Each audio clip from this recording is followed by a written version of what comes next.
And with that, she heads to the ball in what I admit is a nice outfit. But now comes a common problem with most anthropomorphic animal movies. People not recognizing each other by species. Now, Vladimir just met Cinderella, but he knows that she's an antelope, and he even knows what she sounds like. Yet he doesn't ask if it's her. As for Felicity, even though Cinderella is the only female antelope in town, as far as I know, the thought that it might be her doesn't even come to mind. Besides, she saw every passenger on board that train, so where would she have come from? Anyway, the two decide to walk out to avoid the annoyance, in which Felicity decides to try and win him for her daughters by out-cheating the mother in card games. Yeah, Mother's a cheater, and so is Felicity. And of course, Morpheus loses. Go figure. Meanwhile, Vladimir and Cinderella spend time alone. Your face is my landscape.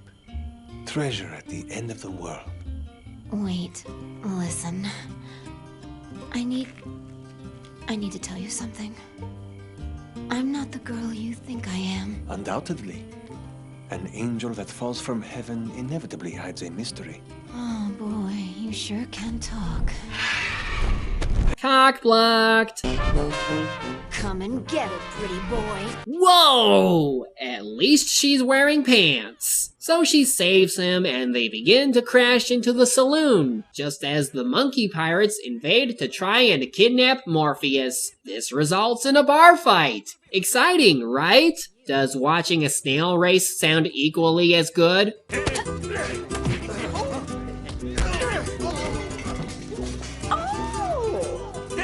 The Duchess! Oh. Amazing! Truly remarkable!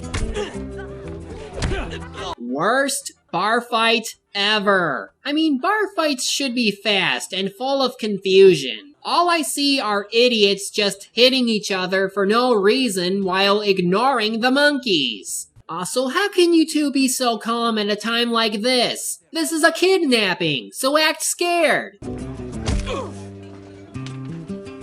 Oh look, a plot device. Guess that's going to be the glass slipper of the movie then. But how much do you want to bet that it's pointless given the number of antelope girls in this movie? So the magic wears off, like in the story. Morpheus gets kidnapped.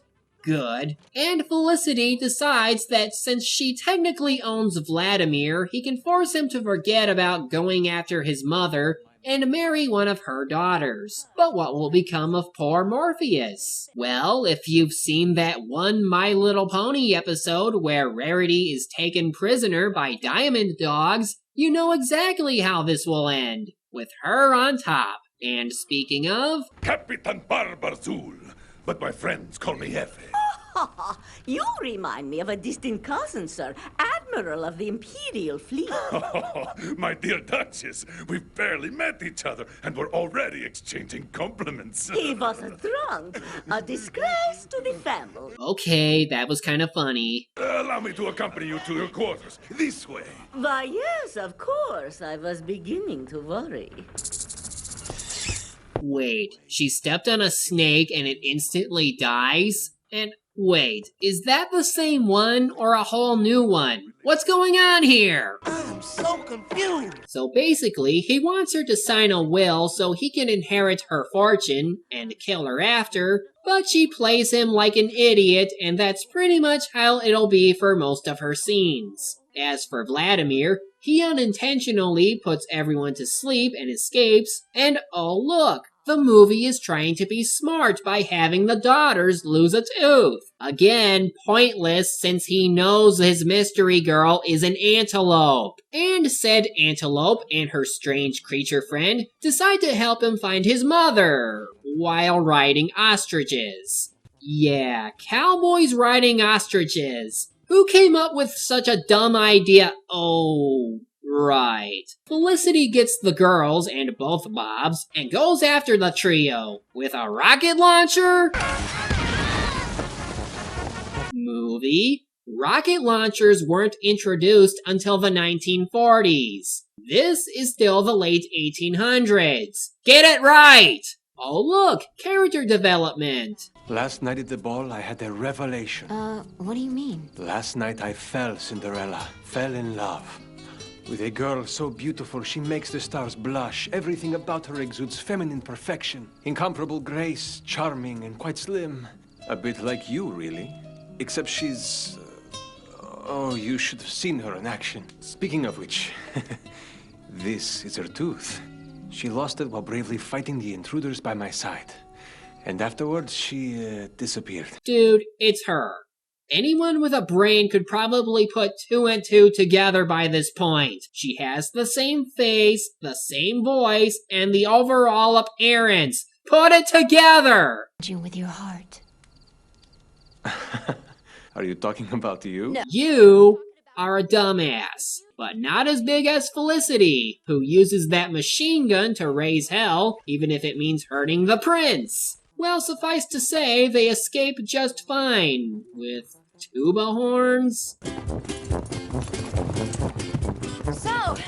Okay, so they escape Felicity and crew, but now have to sneak past the monkey pirates so they can head into an overgrown cacti forest. And who was saving your skin, making you shut up when you were screaming like some lunatic when you needed to be silent? Silent as the worm. So let's just keep sneaking by like they haven't heard that. And now we run.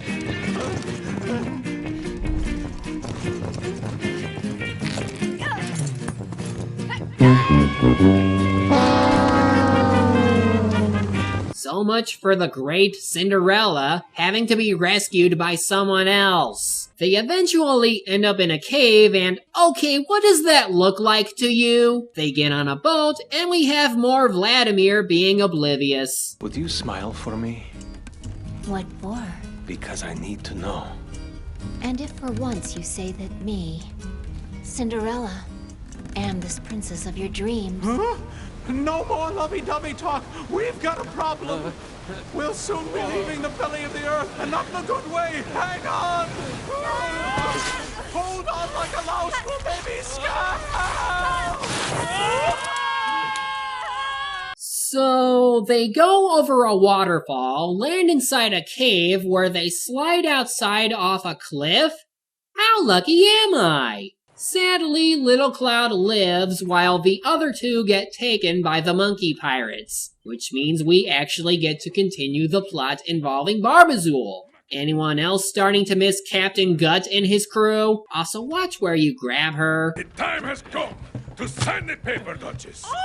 Oh, my poor friend.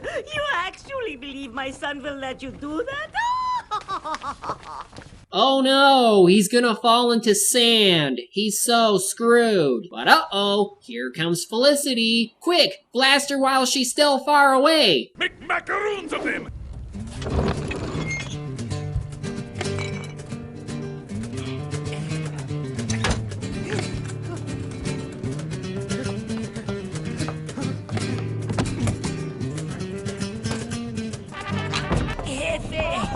We're done for. Keep bailing, you useless bunch of idiots! You're worthless!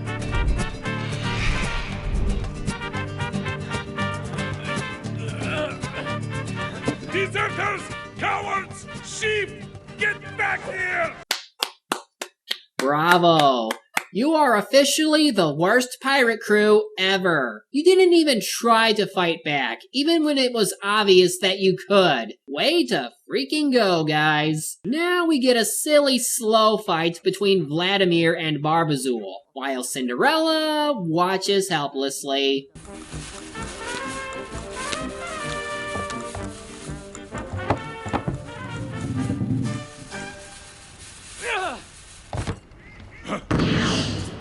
Look, movie, I know you're trying, but give it up. At this point, I've lost all hope in you being decent. Don't make yourself worse with bad explosions anymore. So Felicity forces the captain to marry her and Vladimir together, but that doesn't go through thanks to Cinderella. Then, as the ship begins to break apart, we get the worst death scene ever. France, just give me your hand.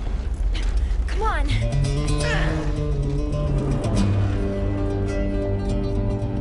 Major heads up, Mom! Super major heads up, Mom! My prince.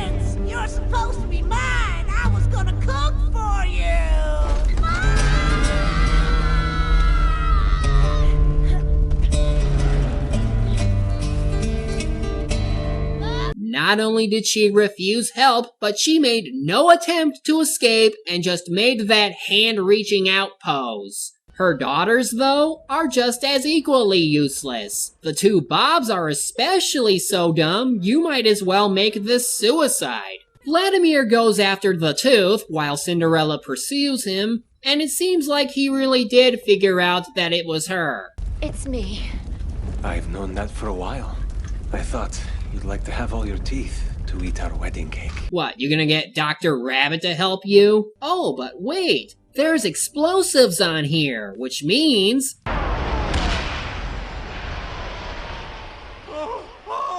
Yay, they're dead! And with them being deep inside the ship, there's no possible way they could... Yeehaw! What? How? Why? Ugh. Let's just end it. So they plan to get married outside of town. Little Cloud decides to stay behind, while the two ride the train to their new life. But wait! Partway through the credits, it looks like, yes, it's Barbazool! Why don't we talk a little business? Oh. Oh, what is it? What's wrong, my dear? Speak to me. Santa Maria Madre de Dios. Oh, I'm such a horrible monster. Such a mindless brute. Oh, my Duchess, please, you can't do this to me. I've gone through sand and fire to find you once again. I think of you every second of the day. Who cares about that ridiculous will? It's you that I really want. Santa Maria Madre de Dios!